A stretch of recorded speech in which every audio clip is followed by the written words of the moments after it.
Big verdict yesterday. Dr. Conrad Murray, Michael Jackson's physician, convicted of involuntary manslaughter. They put him in handcuffs right away. He is in jail right now, Rosanna. Yeah, and under suicide watch this morning. That is a big story, along with Herman Cain. A fourth woman has come out and basically said that he touched her inappropriately.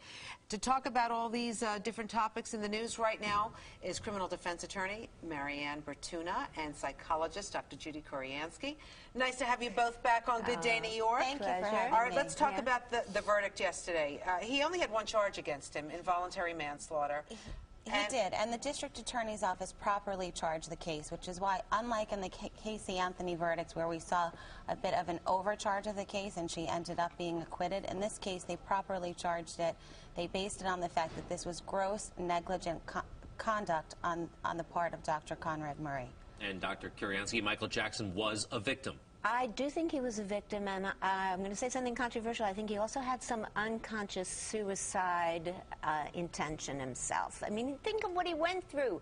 2 trials, financial troubles. So a lot of times there is this unconscious death wish that people go through that adds to some of the other problems that people may do, the negligence of the doctor, etc. And so I think he had a very hard life. This was a lot of stress going through that upcoming tour. Right.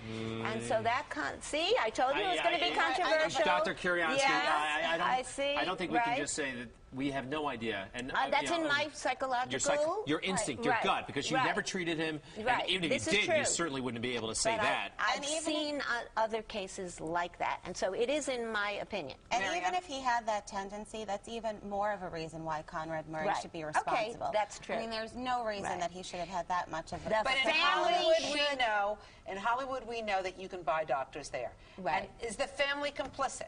Well, you know, the family was helpless. They should have had an intervention. They tried the intervention. He wouldn't participate. This is part of the problem, and it's a cautionary tale for everybody. Right, the family, it doesn't take away from the doctor's responsibility, what he was required to give to Michael Jackson. True. On this couch, we've had LaToya and we've had Jermaine. They seem like very good people. They cared deeply about Michael. They did.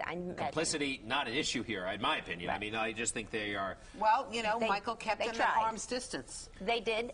And somebody needed to have gotten to him to really have helped him with his sleeplessness and his anxiety and his betrayal by everybody. A medical doctor, a doctor, a professional.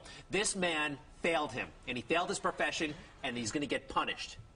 Okay. Which is a good thing. Maybe not so much in California because the jails are overcrowded, yes, Marianne? that's correct. And because they are, and this is considered, believe it or not, a non-violent crime, not a violent crime. So most likely, now that they've just amended the sentencing laws in California... Criminally negligent, like manslaughter. Involuntary manslaughter is not a violent crime. Slaughtering a man sounds violent. Whether it was voluntary or not voluntary. The word itself does, but in fact it's not. And most likely, because they've just amended the sentencing laws, he'll be in county jail, not state jail. And he's likely to get out a lot earlier than we think and ends up getting house arrest.